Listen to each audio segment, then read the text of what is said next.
Hi, everyone, and welcome back to another episode of Live Out Your Potential, a Solid Minds podcast series. My name is Rose, and today we have a special episode. This month, we actually get to observe International Women's Day, which is observed every March 8th. Which allows us to celebrate women in advocacy, in science, in different fields. And this specific theme for 2026 is entitled Give to Gain. So, what does that mean? So, according to the organizers of International Women's Day, the Give to Gain campaign is supposed to promote a culture of generosity and support, underscoring the strength of mutual support and giving back. So that looks like increased opportunities and support for women emerges when individuals, organizations, companies, and communities practice generous giving. What this means is the campaign aims to prove that giving is not a loss, but it is a deliberate act of multiplication, elevating everyone, not just women. And today we're going to dive deeper into this International Women's Day theme in the form of a conversation. And I have the privilege to have two Solid Minds members with me today, and I'll allow them to introduce themselves, starting with Nadia. Thanks, Rose, and thanks for the introduction. Hey guys, my name is Nadia, and I work with Solid Minds. I've been with the organization for about 3 years. I help support mental health structures in universities. And I'm really excited to be part of this conversation, talking about women and womanhood and camaraderie. So welcome and thank you. Hi everyone, I'm very glad to be here. I'm Cynthia Omugwaneza, and yes, I'm a data analyst intern at Solid Minds, and of course I'm very privileged to be in this conversation today. Thank you so much. Yes, thank you so much to you both for giving your time so that we can have this conversation about womanhood and looking deeper into the International Women's Day theme.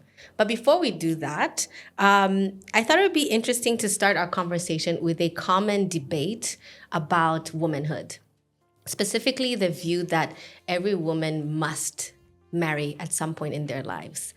And it kind of looks like, whether it's intentional or not, the ultimate gain for a woman would be to be married. So, my first question goes to Nadia. In your practice and personal life, why do you think that society continues to tell women that their ultimate gain and fulfillment in life is to be married? That's a good one. Maybe I think maybe for so long in history, like this was one of the few options that women had to move into maybe either wealth or opportunity, right? So I think maybe in history for a long time, yeah, this was, and maybe in some ways continues to be a vital part, right, of a woman's life. What has changed is that women have entered the workforce, and women have a lot more other opportunities to engage in society in meaningful ways. Including still marriage and motherhood. I think those things continue to be important for many women across, different parts of the globe. But I think what might have changed is that now there are also other aspects of society that women can contribute to and lead and be involved in that also bring a lot of meaning and purpose. So I think the premise comes from somewhere, but feels antiquated because it hasn't accounted for the changes that have brought about opportunities for women in other spaces. Yeah, thank you for highlighting that specifically, allowing women to look at it as not necessarily it's the only pathway, but now actually saying that there's other pathways that can lead to fulfillment as a woman, not just marriage. But I want to also ask Cynthia, as a young woman thriving, finding yourself in the career space, why do you think that women in their early 20s and 30s feel the pressure to marry young, especially in our culture? Okay. Thank you so much. So we feel the pressure because I would say first and foremost because of our culture and family expectations. Because most of us, most of our generations, our parents got married, our mothers got married at a very young age, 22, 23, and that is what they expect us then to do. If you're around 23, 24, so you should be somewhere in your mind trying and starting to think about marriage. So I would say the family expectation, but also, how should I phrase this? Self-imposed pressure somehow. Because if I have, for instance, if my friends have started to do weddings and in my class I'm the one that is remaining, it's not necessarily that they are pressuring me, but I'm seeing it in a way that, yes, it's peer pressure, but it's getting to me because I'm thinking somehow I'm left behind. So I should somehow catch up. So the pressure, I would say, yes, the family expectation, the culture, but also the self-imposed one. The peer pressure is there, but if I refuse to get it, to let it get to me, so it won't. So I would say allowing the peer pressure, the social media thing, everyone is posting engagements. I don't even have a boyfriend, so you get. So it's like the pressure, the self-imposed pressure, Right. the family, the culture. Yes, I would say those three. Yeah. And I think, like you mentioned, those are probably the three main factors. There could be some sub factors as well. But I also want to flip it, where now we're seeing a lot of women are delaying, quote unquote, to get married. So that could be over 35. So I want to hear from you, Cynthia. What do you think could be the reason for this quote unquote delay? Would you say it's a fear of some kind? What do you think it could be? Yes, I would say fear is there because we are unsure and uncertain of what we will find in the marriage. Maybe because of the way we grew up, our families might not have been that perfect kind of family atmosphere. So we're like, do I really think that I'll make this marriage work for my kids to grow up and not have the trauma that I grew up with because of my family? I see. And sometimes it's the fear of uncertainty of the what we will find there, but also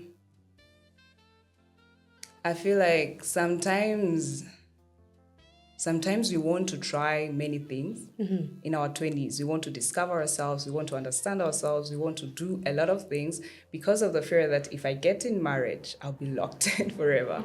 I'm like, if I want to travel, so I better travel now because if I get to marriage, maybe the kid might come in and feel locked in. And this actually, yes, I think I would then like to ask Nadia because she's there already. So do we feel as in the pressure to get there? It feels as if we get in marriage, we will be locked in. We will not be ourselves anymore. We won't do a lot of things that we want, which might be true or not. And then we delay our timeline to commit. So like, let me just enjoy life a bit more before I get there. But also being aware of our biological timeline. We're like, so I have to get there at least by 29, by what? But then the concept of getting to marriage and then you're like, I'm locked in forever. I won't be myself. So is that true? Is that true? It depends on who you find, right? So I want to sort of take it back to a question you asked earlier where I shared about as time has progressed, women are increasingly having access to more options, education, work, leadership roles, right? So that means that they're now putting effort in those other spaces in life that they find meaningful. So when you ask about delay, I think some of that is because they're pursuing other things that feel meaningful and fulfilling, right? So the delay, I hear what you're saying. I think it's this sort of like There are layers to that. Yeah. I also think something else that maybe young women now, um, do better than maybe previous generations is that they understand more maybe what marriage might be like, right? If you choose the wrong person, or if you choose, I think they think about it a lot more intentionally than maybe previous generations who might have said, let's get in it and we'll figure it out. Now they're like, no, I don't want to figure out there. I want to know and be as well informed as I can be before I get into this thing.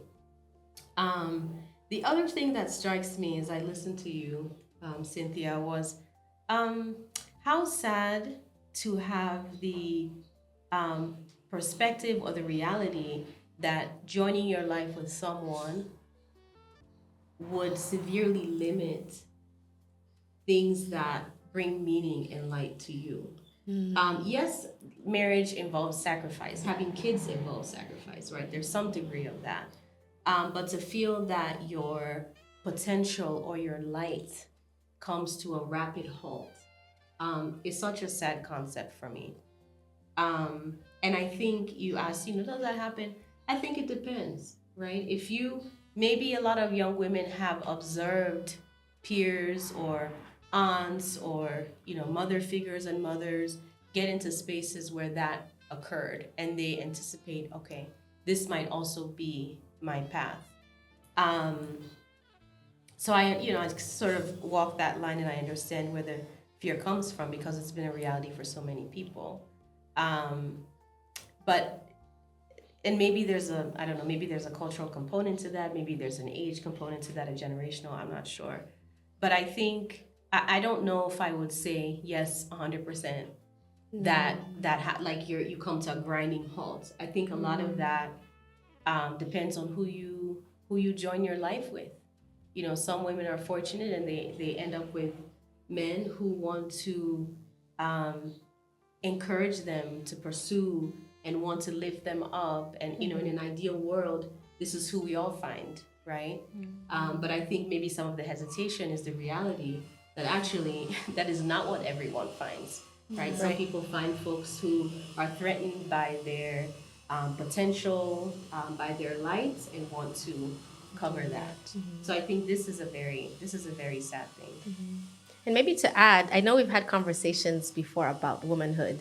And I think one thing I'd love our listeners to maybe be challenged is how to look at womanhood not necessarily as married versus unmarried, but looking at it more as a spectrum, that we're part of this continuum. There'll be some who will desire marriage, and there's all different types of marriages. But then there's some who genuinely are very content with being unmarried or being a single mom. And I think society has made it look like marriage and having children, specifically on multiple children, is the ideal for a woman. But that might not be everyone's walk in life. And I think I just like that concept of looking at womanhood in a continuum, that we're all part of this spectrum. And instead of looking at it as only married rather, and with children is the ultimate walk of life as a woman, and looking at it like, we all have different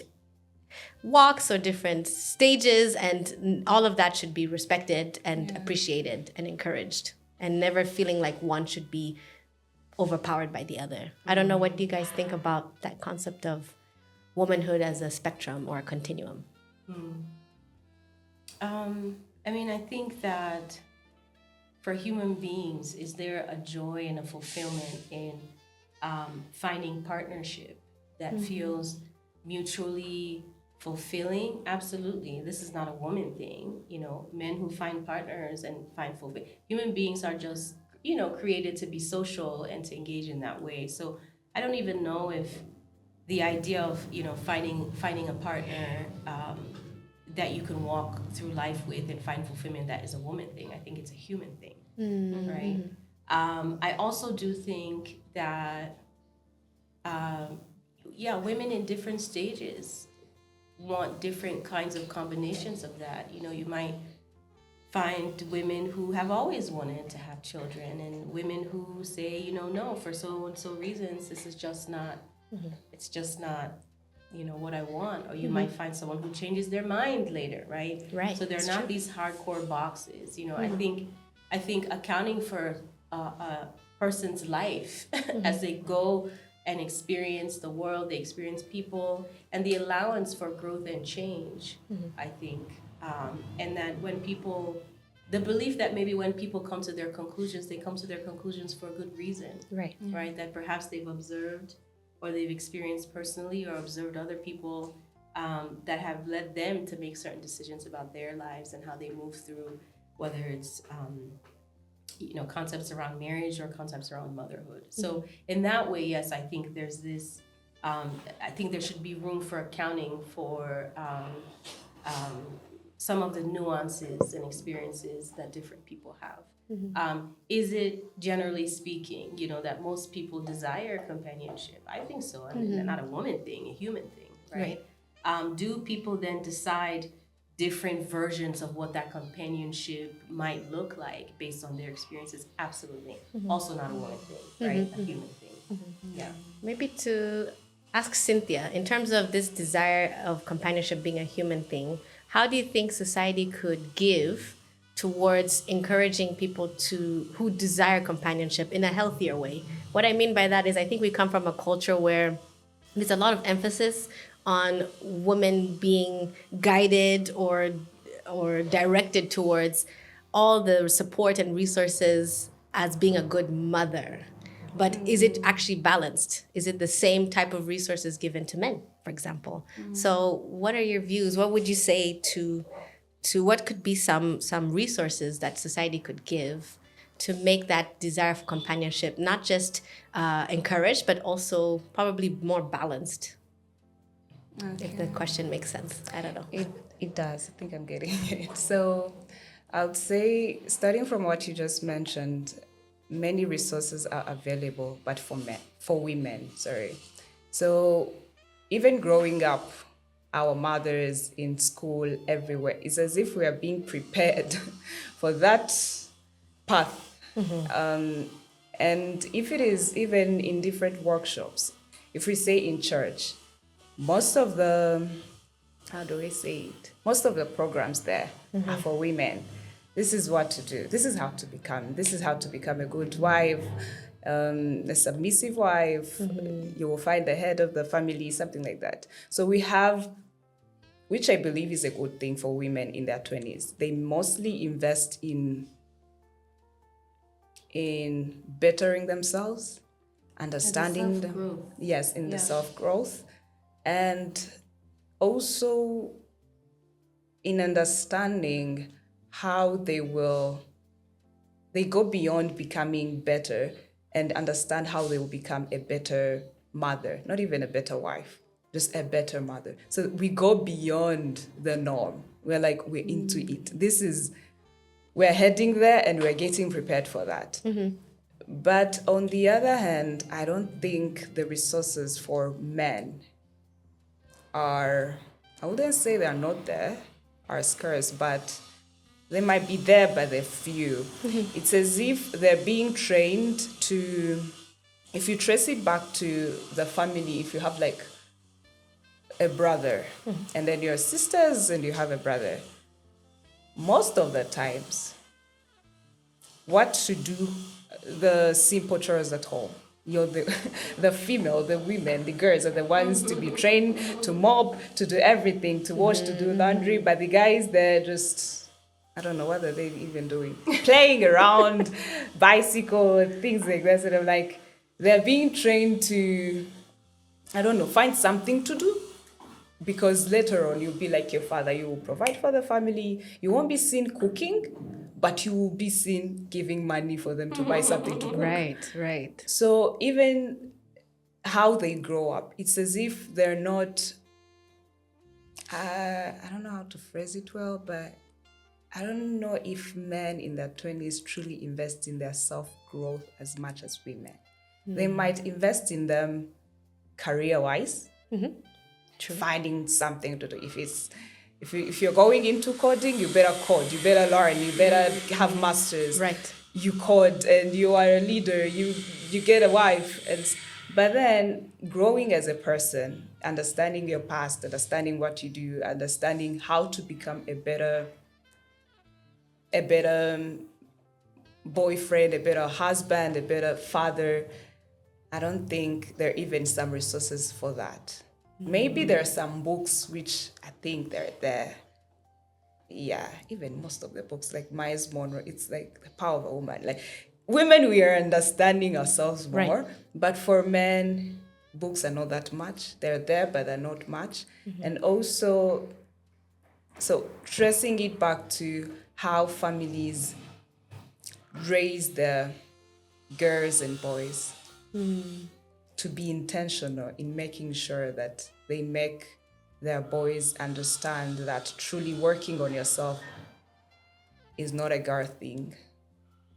It's a human, and it's for both genders. Because if I have, this is something that we even find in different relationships right now, or for Gen Zs, the woman might be doing everything, getting workshops and everything, and then you get to into this relationship with a guy, and you're like, even the books that he's reading, if he reads, the books that he might be reading are like the normal self-help books. But if you bring in any book that talks to him, makes him reflect, they're like, no, this one, I don't think this is necessary. So as long as I understand how to make money, to multiply money and everything. So I don't know if I've answered. I think so. Okay. Would Landia like to add something? I'm just, I think, really intrigued by some of what you shared there, Cynthia. And I'm thinking, as I heard you speak, why is it that women find themselves more likely to get into spaces of self-reflection and self-growth? You know, what kind of wife should I be? And what kind of mother should I be? And anecdotally, right? We haven't done research, but anecdotally, maybe in our personal experiences with different men in our lives, that this is not really a question that, again, in our anecdotal experiences, that maybe men ask as often. That's true. And then I think about the structures in society that allow or don't allow for that. You know, that society does expect women to be a little bit more in tune with emotions and growth, and expects men to provide. Yes. And that's all. You know, like the bar that you have to meet is provision, and once you've met that, this is great. You know, and for women, maybe the bar you have to meet is you got to be a great mother, you got to be a great wife, whatever that means. And not, you know, maybe for men, not so much the focus on, well, you know, you have to live with another human being. Right. And you have to consider what that means to live peaceably and, you know, infusing joy in the home with another human being. And this is the work of everyone involved in that ecosystem, not just the work of one person. Right. And I don't think that's a question that society encourages men to consider. You know, so obviously they don't. I think people move towards spaces that are rewarded. What's rewarded for men? It's making a lot of money. You get a lot of respect. You got a lot of attention, right? If you do introspection, then you might be perceived as weak, right? Right. So people, human beings, move towards whatever is rewarded. This is also a human thing. And I think society rewards women for, you know, focusing on your kids and being the perfect mom or being the perfect wife. So this is what we also sort of, you know, gear towards, is somewhere where we get some positive sort of responses. And I think there's structures that have been there for a long time that just really pull towards those two spaces. Yeah, thank you both so much. And I think it kind of goes back to that, I guess, that fear that young unmarried women have. Not necessarily that they fear commitment in marriage or finding companionship, but rather that feeling of, if society is going to reward women mostly for prioritizing family rather than career, then I think it goes back to that thing of there's always a sacrifice as a woman.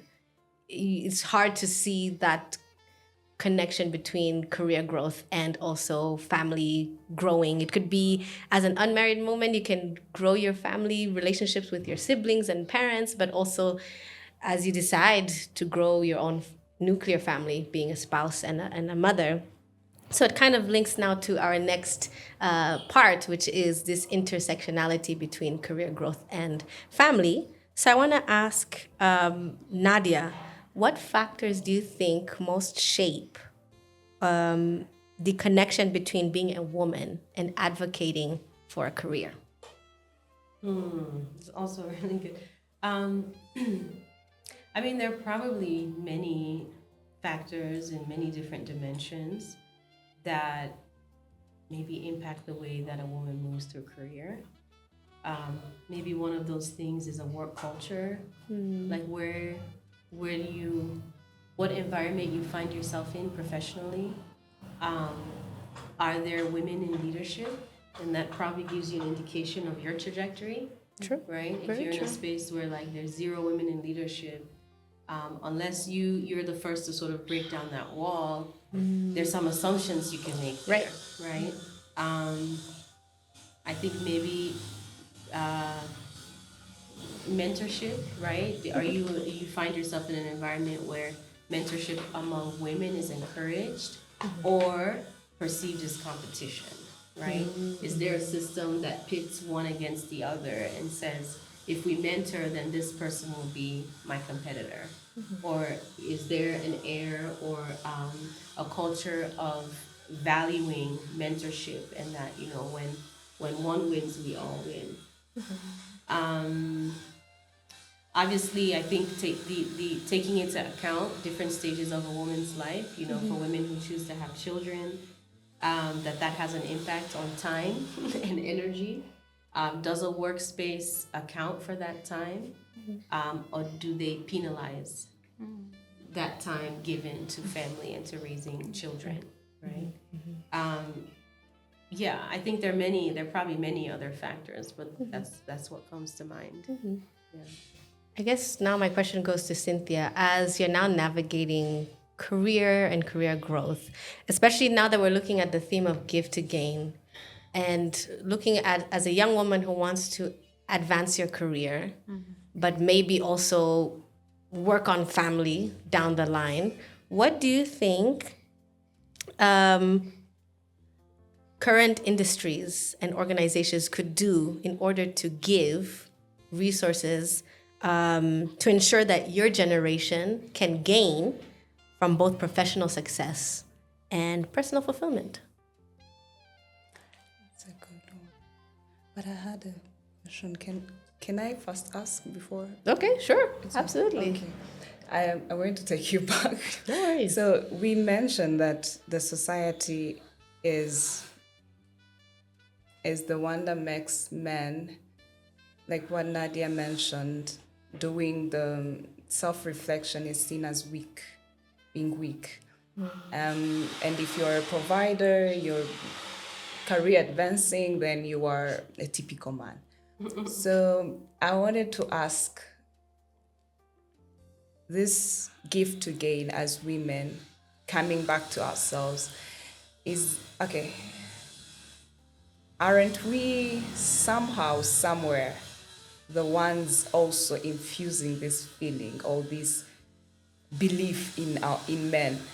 Because if they don't have money, are we truly intentional and relating to them in respect as if they had money?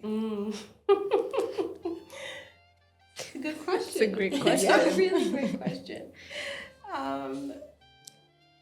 You both. Oh, to both of us. Okay. To both of you.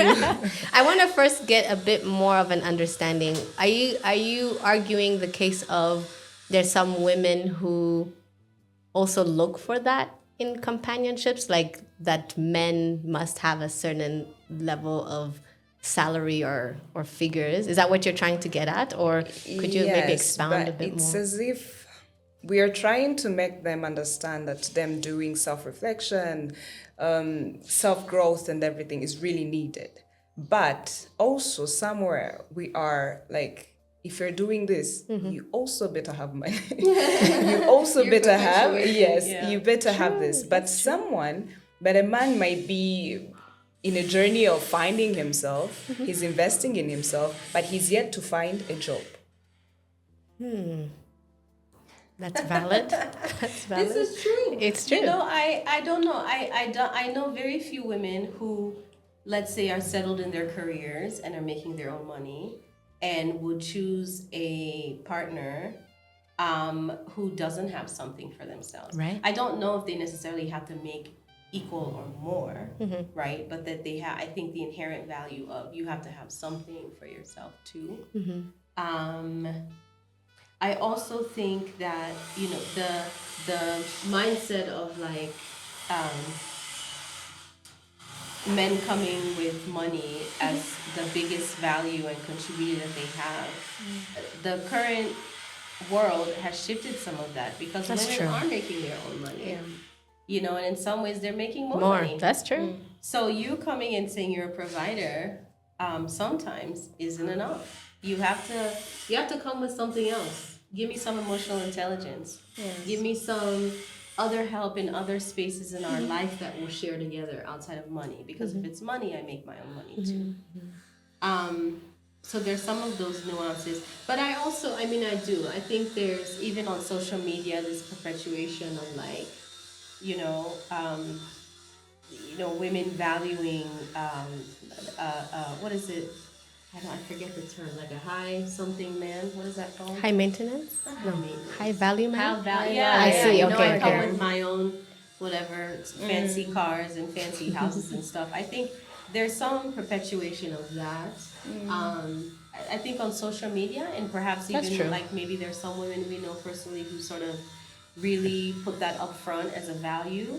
I don't think that's all women, but I think Right. it's enough where like there's some pause to stop and think, how much of that kind of perspective or paradigm continues to perpetuate this thing that says, well, yeah, I have value because I have money.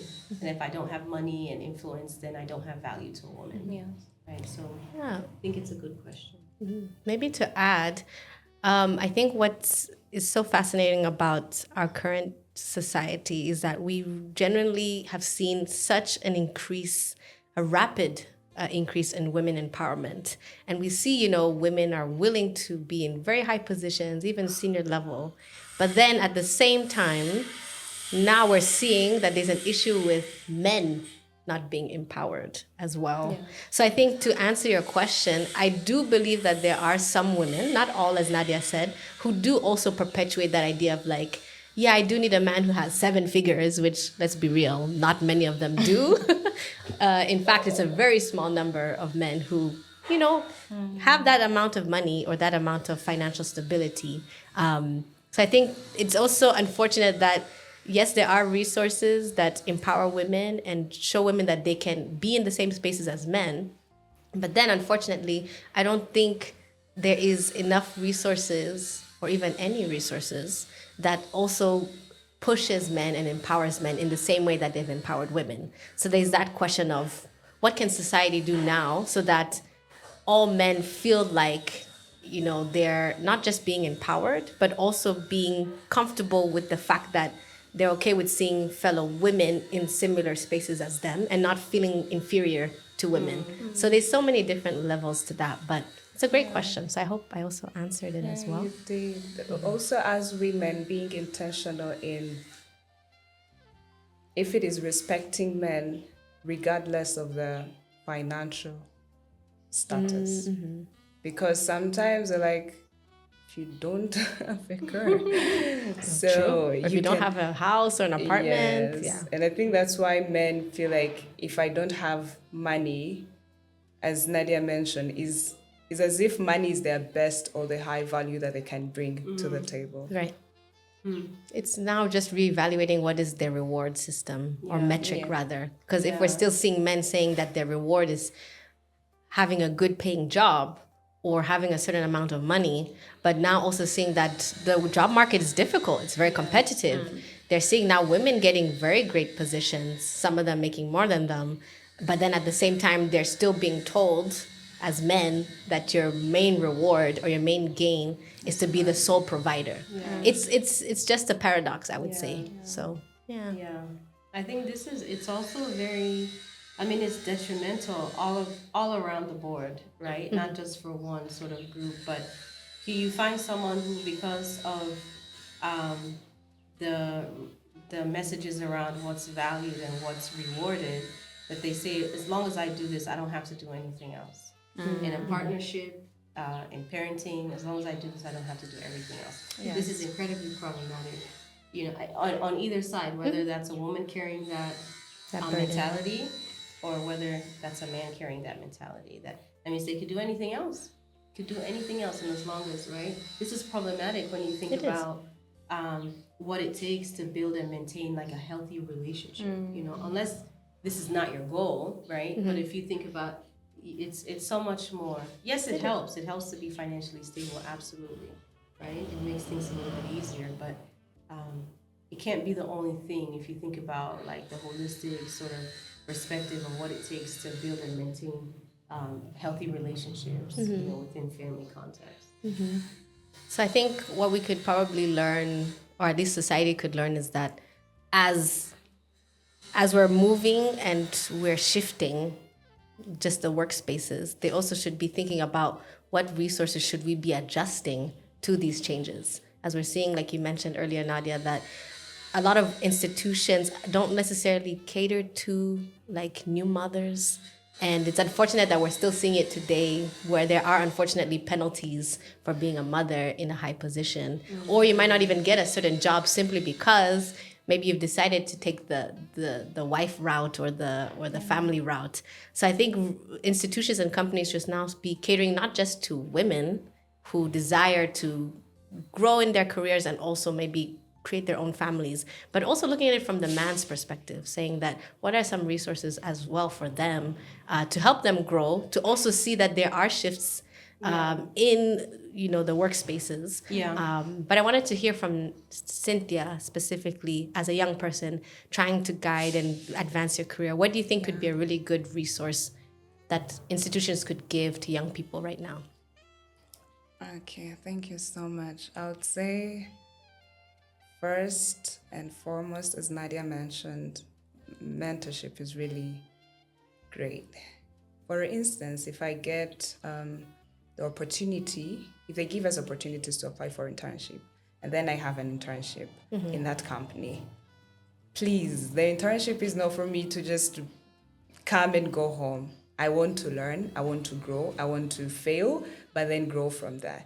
So I would say this is from experience. I have many friends who, the stage that we're in, yes, we are fresh out of university and then we're starting to look for internship. And most of my friends, they're like, I go there from 9 to 5. I might work like 2 hours or 3 hours and I'm just doing nothing. It says it's not like there is no work there. Work is there, but they don't trust you enough for you to make mistakes and learn from them. It's as if they expect us to come. Yes, we will just add it on our resume or LinkedIn. I did my internship here, but then it's not as if they're very intentional on stretching us. And most of us really want to be stretched, because if my friends if we talked about it and we found that most of us are like, yes, some of us do something, they're growing, but others in the internship, it's like you're settling, you're just there to maybe observe, maybe if even reaching out to your supervisor, which I really admire in a Solid Minds environment where we have supervisors. We can reach out, and if you want more work, just mentioning it. But for some other companies, you might have a supervisor, but you'll be like, it's as if they don't trust, I don't know how to think of it, but they don't trust us with that work. So they're like, sit there, and give us some. If I had studied, for instance, if I did software engineering, and you're telling me that from Monday to Friday, what I'm doing is, what is it? Moving some papers from the finance office and I then see. trying to find the papers that the boss wants. So it's as if they're not really intentional in stretching Interesting. our potential. And that would really, because some companies have opportunities for internship, but maximizing that period is somehow lacking. So I would stress on that. And also, yes, the mentorship will come in as we are interning. Then there is this, it's a concept I say, I think you will let me know what you think. But I think in this space that I'm in, mostly the tech people, Right. software engineering, data science, if it is full stack, sometimes we spend much of our time coding, and you might debug, as in removing errors, for hours at night after 5 p.m., as in after the time you're supposed to be working. So I was thinking, how about some companies? But I think it's not even for coding on everything. They evaluate the impact of what you did by your outcome you provided, The not just your deliverables, I physical see. presence or the hours that you did. Because I might come from 9 to 5 and maybe do something. For instance, let me give example for myself. If I'm doing coding, I might code from 9 to 5 and then find an error in my codes around 4. If I go home and you want me to submit that project by Friday, I will go home and still work, try to debug. And if I wake up late, for instance, I slept at 4 a.m. and I don't know how I wake up at 9 a.m. Right. And you want me to be there at 9 a.m. no matter if I'm performing well, if I'm sleepy, if I am effective, Right. just see me there. So I was thinking if there is somehow a shift, if there can be a shift of, if someone can deliver on time, that's then something different from you want me to be there from 9 to 5, even I though see. I am not well, I'm not effective, That's true. Yeah. What What are do your you thoughts think on that, about that? Nadia? Yeah, I want to hear from think Nadia. You speak of flexibility, and the illusion that just because someone is in a building means that they're being productive. You know, That's that which very the true. world has changed. You know, since COVID, people worked from home, and also the world proved that people can work from home and be productive. Now, I think a lot of companies and organizations are still finding it difficult to trust that. You know, like you go home and you work until 4. You know, like which you don't even do if you're in the building. You see, so I don't know. I don't know where that comes from. Where you measure that physical presence being there as opposed to what this person is actually producing and trusting that. I think maybe that has to do a lot with the lack of trust. You mentioned earlier, I think when you started that conversation, that you might be there for a whole day and they have you do administrative paperwork stuff instead of like actually tapping into your field and your specialty. So I think it speaks to a lack of trust, and it also speaks to a lack of flexibility. If you trust your folks to do what they're supposed to do and produce what they're supposed to produce on time, and your organization and your vision still moves forward, it doesn't make sense to me. The only thing that comes to mind is this lack of trust, maybe a tendency to micromanage, and the lack of just wanting to be flexible. Yeah. Speaking about mentorship, I'm curious to hear your thoughts about woman-to-woman mentorship. Do we have those spaces currently in countries like here? I'd love to also hear from you, Nadia, from your mentorship experience when you were in the States. Did you have successful mentorship experiences? If you're willing to share, maybe advise also the younger generation what to look for if they're considering mentorship as well. Yeah, I'd like to start with you. Yeah, sure. It's funny. Recently, I've thought I need a mentor. So I think mentorship in women's lives, whether it's professional or personal, I think is beneficial in any stage in life, early career, mid, late. Mentorship just means someone who might have walked that path before and knows a little bit more than you do and can provide some of that guidance. Okay. I've sort of like, I think here and there had mentorship. I remember in my undergrad, there was a woman, her name, Bonnie Newman Davis. I remember her name. She's still I was a mass comm major and I worked for her. But I just remember I got the feeling from her that she wanted me to succeed.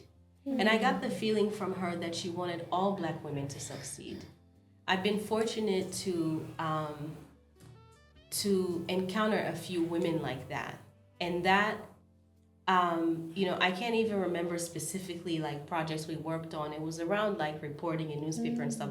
But I remember the way she made me feel. And I remember the feeling of her putting trust in me. So the lack of what you were speaking about, Cynthia.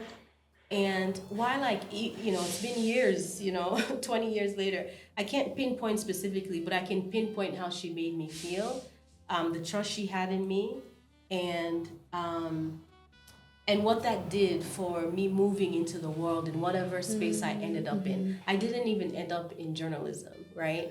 But something that she gave to me, I think I carried through different spaces, the confidence that she gave to me. And I think mentorship sometimes is a lot of that. It's some guidance, it's some training around what to expect in the world, and it's an infusion of confidence in the individual to be able to navigate these spaces, whether professionally or personally. Yeah. What would you say is probably a common or greatest challenge when it comes to the give to gain model for mentorship, at least in 2026, or even from your own experience? I don't know. Like you asked about, are there spaces? I'm sure there are. I'm sure there are. For me personally, I haven't taken time to really dig into that. But I'm sure there are spaces. I think maybe for like professional sort of well-built spaces. I think maybe for more informal engagements around mentorship, maybe competing priorities. Right? If someone came to me and said, hey, could you be my mentor? This is a fulfilling space for me, right? To see a young woman who's like, ready to face the world and looking for some guidance, and I can share some of what I've learned in my time. Feels like a fulfilling place to be. But I don't know if I would go and pursue that actively because I have so many other competing priorities. I see. I would suspect the same for other women in positions where they could be mentors. Outside of a structure that pulls these two sides together, I think the active sort of seeking out of mentees might become a challenge because of these competing priorities. Would you like to add something, Cynthia, about mentorship, especially as a young person who probably is seeking mentorship? Is that something you desire at the moment? Yes, yes, I do. What I would like to add to what Nadia mentioned, I think mentorship programs are there, what I believe they're there, and mentors, but there is something that I believe is lacking to some, which is intentionality in mentoring someone. So I might have a mentor, but it will be, they're not that intentional with me. So you might be in my life and I take you as a mentor, you take me as a mentee, but then even the guidance that you give me, you're not even intentional to know that it goes with the goals of my life or where I see myself. So you're not intentional with, as Nadia mentioned, the mentor the woman that you had in your life, the confidence that she infused in you. I would say most of the times it's as if they do not even understand us clearly for them to mentor us. It might be just for a name, I don't know, something like that. There is this woman that have in my life, she's my mentor, and she's from Nigeria. But she is so intentional to the level that she knows if this is the year that we're starting, what are your goals? And these are the books that I suggest that you might read because she loves to read. These are the books that I suggest that you can read. It will guide you. It will help you in this phase. If you want to grow in financial knowledge, something in this year, these are the books that I've read. I know that you can read. And she lends me most of the books. So I think the intentionality part, it can be in personal life, it be career-wise, but the intentionality really, really helps us as mentees instead of, Yeah, I'm just curious to know about this lack of intentionality, or maybe this lack of hesitancy to be a mentor. I know Nadia said that yes, there is this element of, you're just juggling so many different responsibilities as a woman, which could be a very valid reason why mentorship might not be as intentional as it could be. But I'm curious to know from both of you, what do you think could be a reason why mentorship is a bit of a challenge right now, in the sense of even just offering to be a mentor, or in your case, to be mentored by someone? What could be other challenges apart from just juggling different responsibilities of womanhood? Maybe starting with Nadia. I mean, the first thing that comes to mind is maybe those spaces that pull, again, mentors and mentees together are not as loud. Maybe they're out there, but you have to do a lot of digging to find that. I see. Maybe they're not as loud and sort of come across your screen when you scroll every day, right? So this is the intentionality. If you want to find that, you have to go digging and find that. It doesn't just come again, and maybe that speaks to the capacity to go and sort of do that digging around, right? Yeah, I think that's maybe the first thing. I also want to comment on something you said, Cynthia, where you spoke of your current mentor, and at the start of the year asking about goals. Obviously, career goals, haven't, like, there's a connection to personal life and where you see yourself.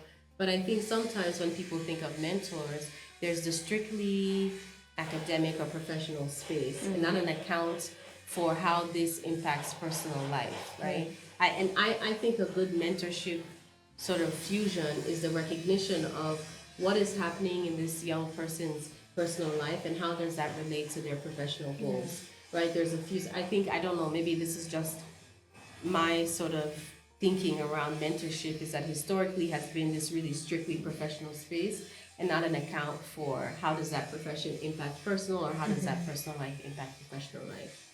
I think in an ideal world, a mentorship space would infuse and account for both. Thank you. Would you like to add something, Cynthia? No? Crystal clear. And I think it does resonate a lot. And I do hope that those who are listening, who are mentors, are willing to maybe put themselves more loud. I know it's scary to do that. I don't think it would be easy for mentors to just be like, hey, by the way, I hear that Nadia needs a mentor, so let me approach her, I think it would be really hard. I hope, if you want to mentor me, I'm open for connection. What does that mean?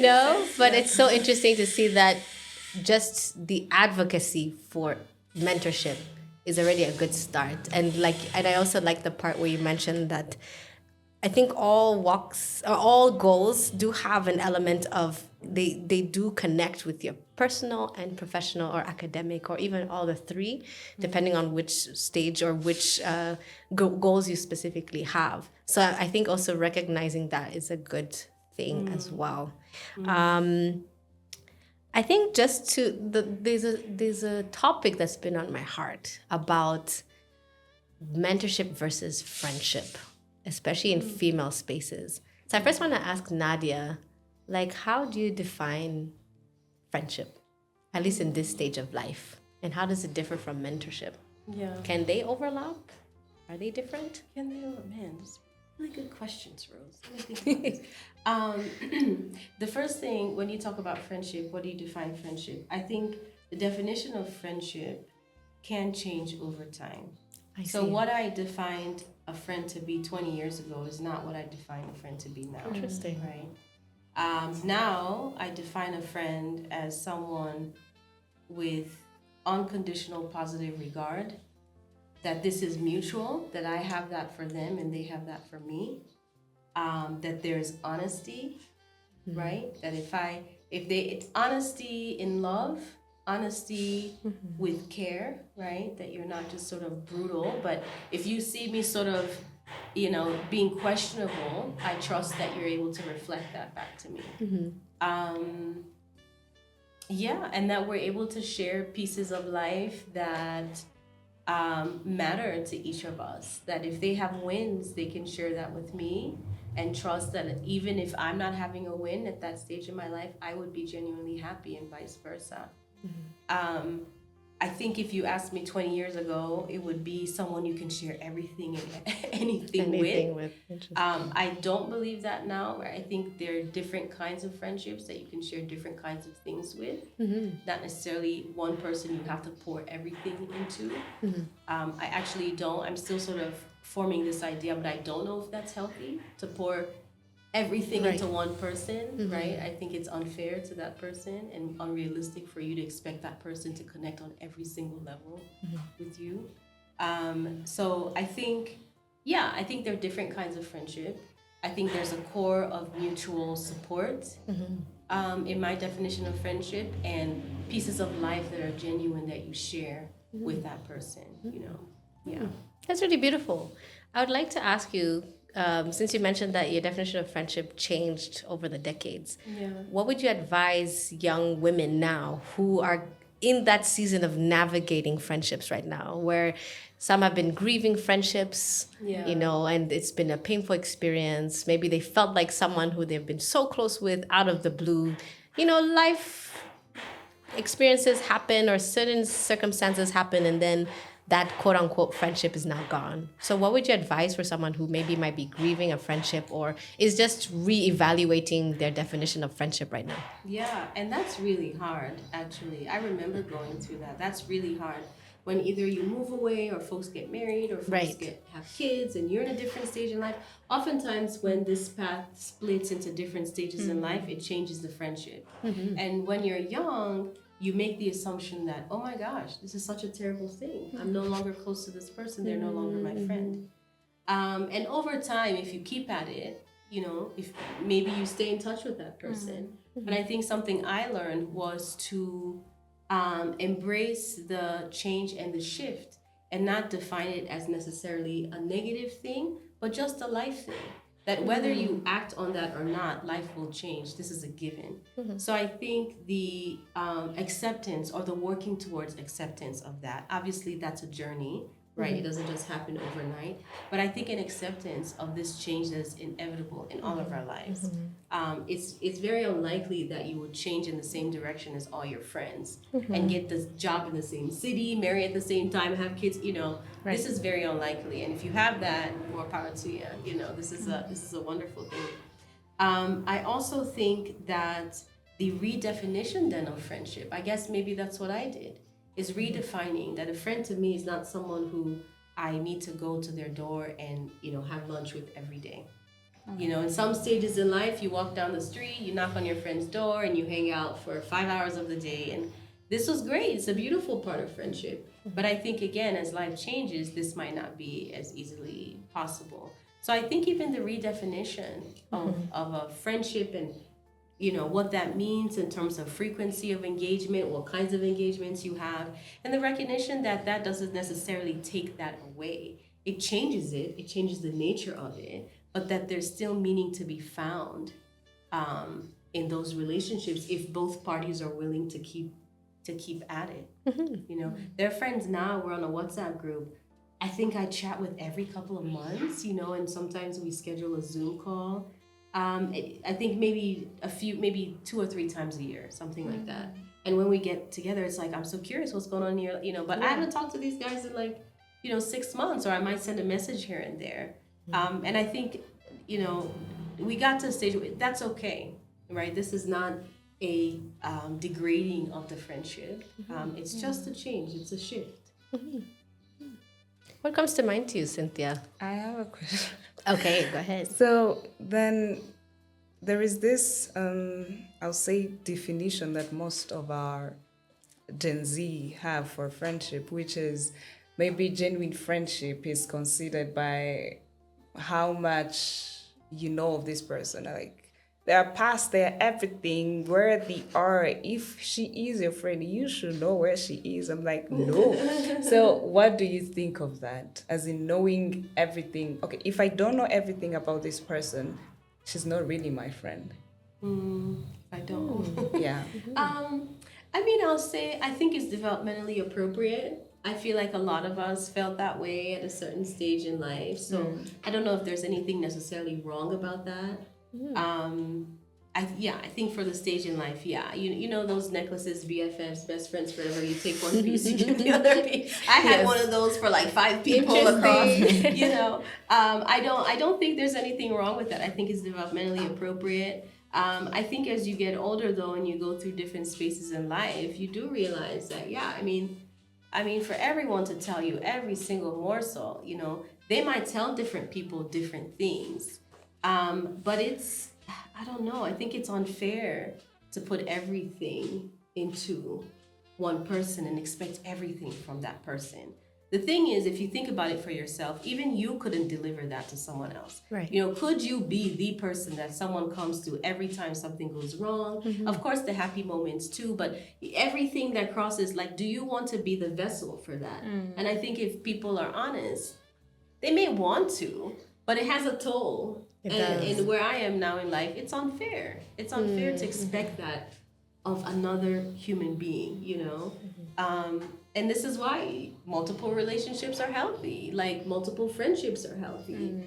And recognizing that there's some pieces of stuff you deal with yourself. There's this friend who's really great at reflecting these things, so we connect on this way. There's this other friend that's really great for this other pieces of life. And you recognize that in that there's a fullness, you know, there's a nuance there.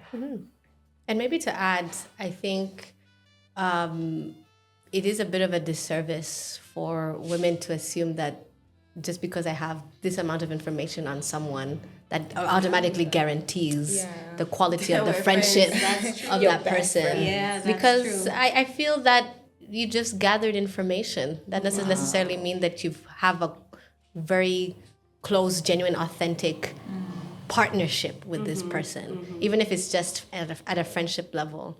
And I like how there's this, I don't know if you know this guy, he's called Simon Sinek, and I like that you guys have nodded because I think he goes on this movement to say that the way we like heavily reinforce the power of companionship and romance, we should put that same amount of energy in our friendships. And he really pushes that agenda because he really values that people who are there as a friend put so much value into your life. And the question is, how do we define value? That's another question for another day. But I think it has to also be reciprocated. So if someone gives all that information, let's say I give all that information to Nadia and she could know everything about me, that doesn't necessarily mean she'll do the same. So then does that mean that we have a balanced friendship? So there's also that question of that. So I think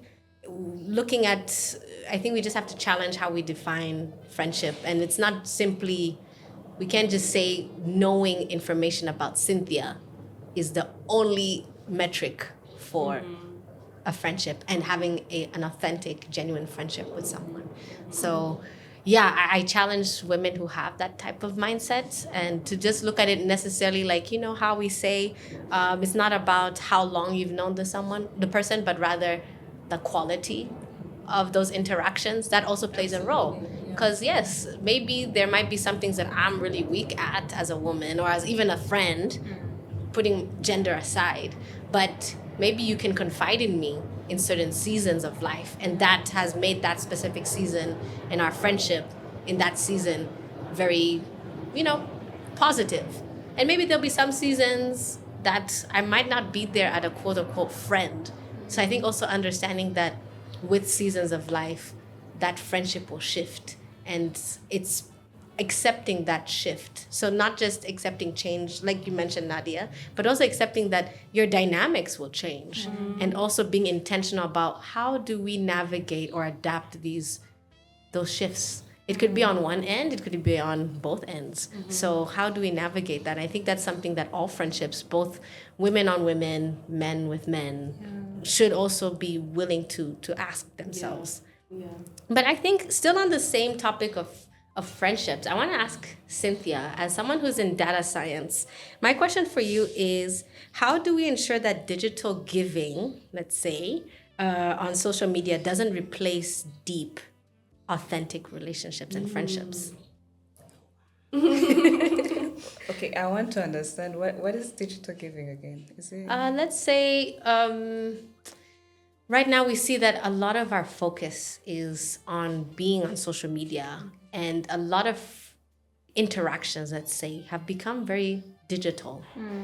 Even people meet partners online. A lot of deep conversations happen through phone, audio calls, video calls. So some people may argue that, especially if you're meeting someone for the first time, or even long distance friendships, a lot of communication has now become digital. And sometimes a lot of our information that we receive has become so focused through social media.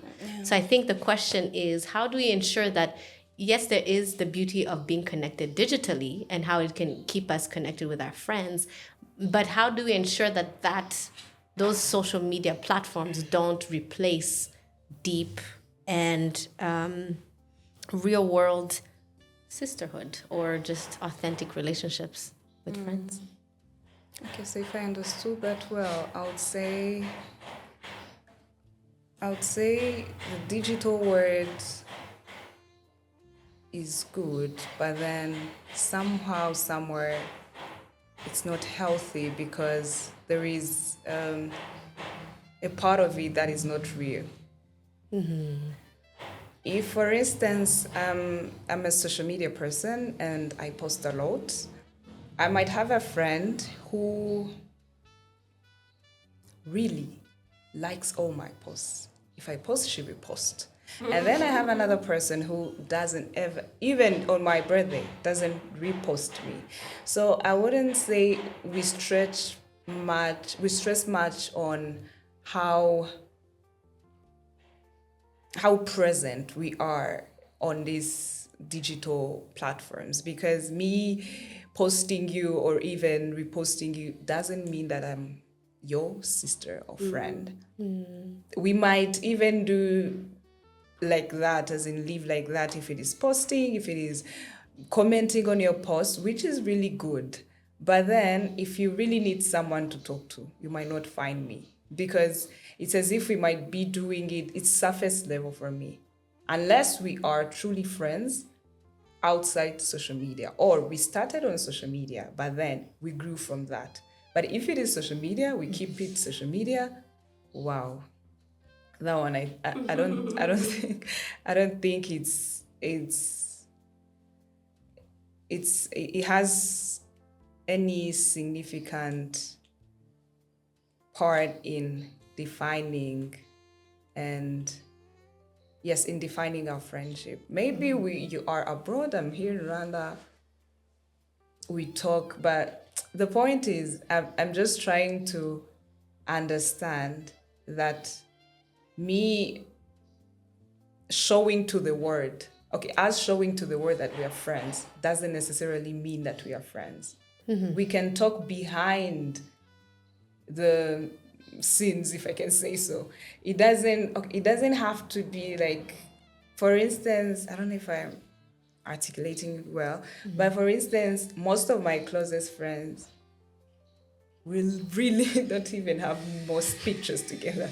I'm like, if we meet, we are talking, and then it's already night. We're like, okay, let's go. But then if I meet someone, I'm like, the first thing is, okay, which is good. But then, as having many pictures together, as posting each other, doesn't necessarily mean that we are truly friends. Right. But being there for each other, adding value, as you mentioned, to that person is what defines friendship to me. So, did I answer that well? I think you did. Okay. I don't know if Nadia would like to add, because I know you came from a generation where technology was on the rise. So you got to see like platforms like MySpace, Facebook coming into existence. So I'd love to You're hear dating from me, you. Rose. Yes, I did. I came from a different generation.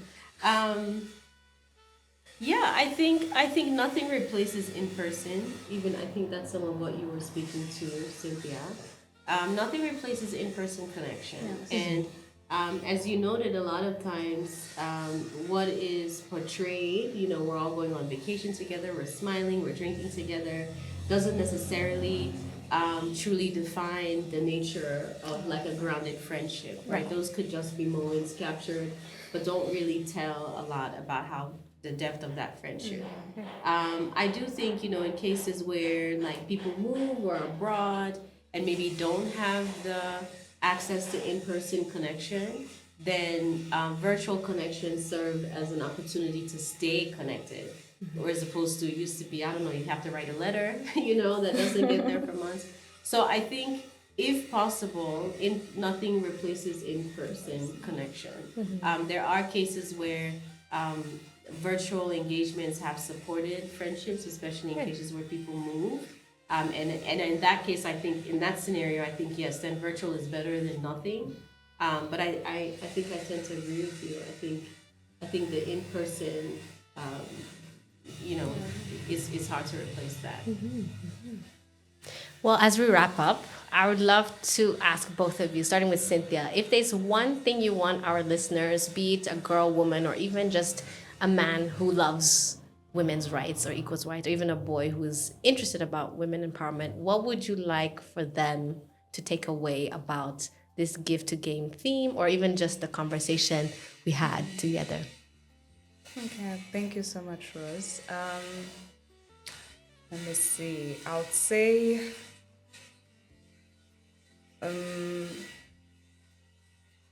becoming more intentional in whichever path or whatever thing that we do.